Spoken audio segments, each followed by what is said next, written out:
Suku bunga kerap kali menjadi bahan pembicaraan para trader dan investor forex.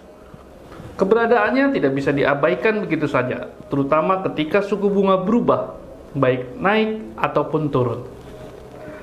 Suku bunga ini memiliki hubungan erat atau langsung dengan mata uang.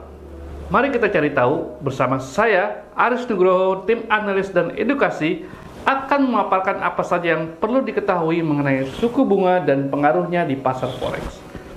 Simak video ini sampai selesai.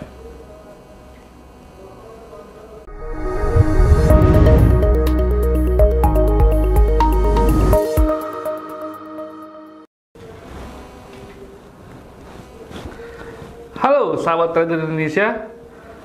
Sebagai trader forex, sahabat pasti sering melihat adanya fluktuasi harga pair yang hebat saat peristiwa rilis hasil rapat kebijakan Bank Sentral.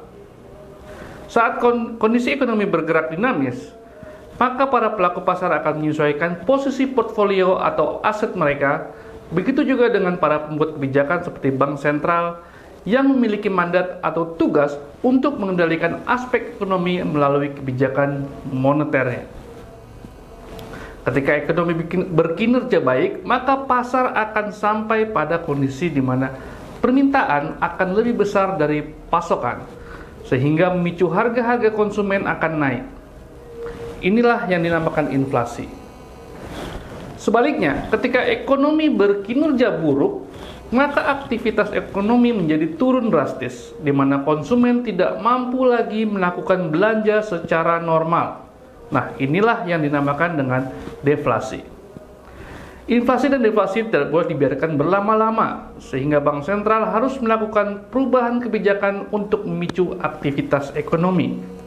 Lalu apa hubungannya dengan suku bunga? Sabar ya.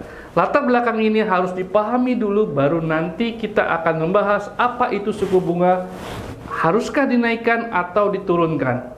Pada kondisi apa suku bunga harus dinaikkan dan pada kondisi apa suku bunga harus diturunkan.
Baiklah sahabat trader, mari kita masuk kepada apa itu suku bunga. Secara mendasar, suku bunga adalah biaya yang dikenakan oleh pemberi pinjaman kepada debitur atau penerima pinjaman. Biasanya suku bunga dinyatakan dalam persentase dari jumlah yang dipinjamkan. Merujuk pada jumlah yang dibayarkan per tahun atau dikenal dengan persentase suku bunga tahunan atau APR, Annual Percentage Rate. Besaran bunga ditetapkan oleh si pemberi pinjaman. Bisa bank komersial, lembaga keuangan atau pembiayaan, bahkan rentenir perorangan juga bisa. Nah, agar besaran bunga tidak semena-mena atau seenaknya si pemberi pinjaman, maka ditetapkan suku bunga acuan oleh otoritas bank sentral. Atau dengan kata lain, suku bunga acuan adalah suku bunga yang dapat dipinjam oleh bank komersial kepada bank sentral. Sesungguhnya bank sentral sendiri memiliki tugas dan kewenangan utama, yaitu menjaga kestabilan kinerja ekonomi. Ingat, kata kuncinya adalah stabil.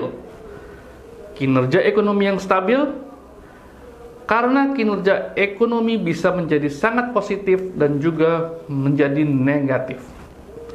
Kinerja ekonomi diindikasikan oleh data PDB yang diukur secara kuartal ataupun tahunan. Kinerja ekonomi dikatakan baik atau positif jika data PDB atau angka PDB mengalami ekspansi di angka positif. Biasanya aktivitas ekonomi meningkat sehingga secara hukum keseimbangan harga, permintaan akan lebih besar dari penawaran atau pasokan. Ini bisa memicu kenaikan harga-harga di tingkat konsumen. Nah, kalau itu terjadi, maka kondisi ini disebut sebagai inflasi. Nah, sebaliknya, kinerja ekonomi akan dikatakan buruk atau negatif jika data PDB mengalami kontraksi di angka negatif. Biasanya aktivitas ekonomi menurun sehingga konsumen akan mengurangi belanjanya dan harga-harga di tingkat konsumen pun akan ikut turun. Kondisi ini disebut sebagai deflasi, yaitu lawannya dari inflasi. Sebelum sebuah negara masuk ke dalam kondisi deflasi, negara tersebut akan mengalami resesi terlebih dahulu, yaitu di mana angka PDB mengalami kontraksi 2 kali kuartal berturut-turut. Nah, di kedua kondisi inilah bank sentral harus bertindak menggunakan alat kebijakan moneternya, yaitu salah satunya adalah mengatur suku bunga.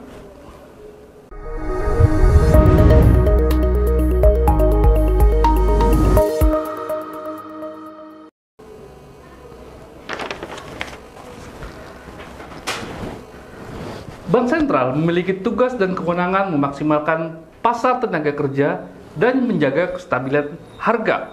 Secara umum, bank sentral memiliki target inflasi tahunan 2% dan dinilai baik bagi stabilitas harga.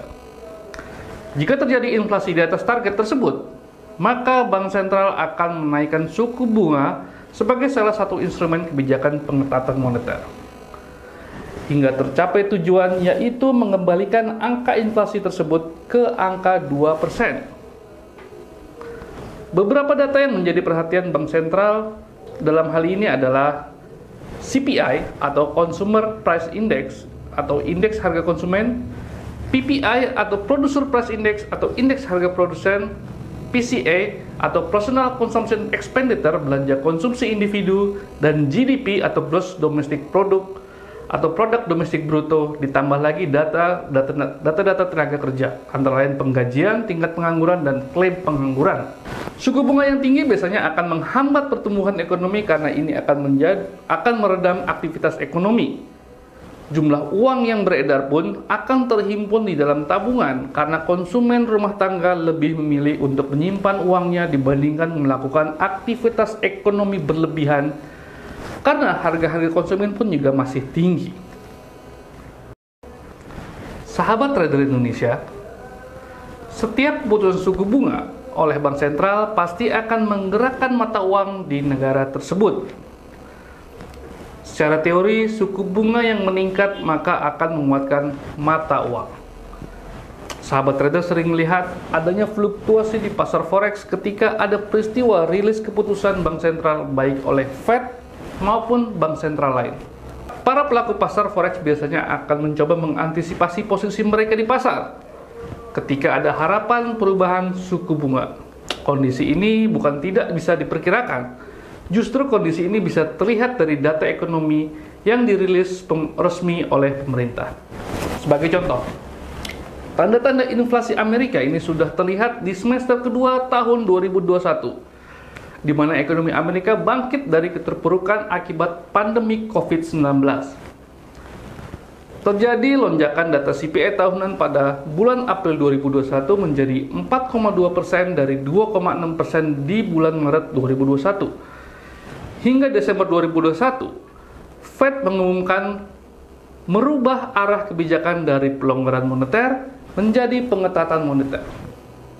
Angka inflasi ini berada di 7%. Perubahan arah kebijakan ditandai dengan menarik stimulus khusus pandemik dan program pembelian obligasi bulanan oleh Fed secara bertahap hingga Maret 2022. Nah, ketika sudah sampai di Maret 2022, Fed akhirnya menaikkan suku bunganya untuk pertama kali sejak Desember 2018. Sebesar 25 basis poin atau 0,25% menjadi 0,5%. Nah, contoh tersebut menunjukkan bahwa harapan perubahan suku bunga sudah ada sejak Desember 2021 dan itu berpotensi menguatkan mata uang dolar Amerika.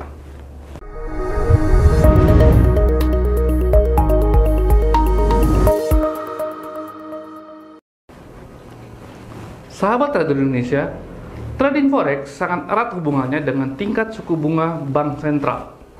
Ini merupakan salah satu penggerak utama harga, baik jangka pendek maupun jangka panjang. Perubahan kondisi ekonomi yang dinamis mampu menggerakkan mata uang atau nilai tukar mata uang, sehingga pair forex pun akan bergerak dinamis dalam hal pelaku pasar melakukan penyesuaian terhadap perubahan kondisi ekonomi tersebut. Bank sentral yang memiliki mandat mengawasi dan mengendalikan perubahan kondisi tersebut juga melakukan penyesuaian atau intervensi melalui alat kebijakan moneternya, salah satunya menaikkan atau menurunkan suku bunga. Baiklah sahabat trader Indonesia, jika masih ada pertanyaan mengenai suku bunga dan pengaruhnya di pasar forex, silahkan tulis di komentar. Juga jika video ini bisa memberikan pencerahan untuk sahabat trader, jangan ragu untuk share video ini. Bye.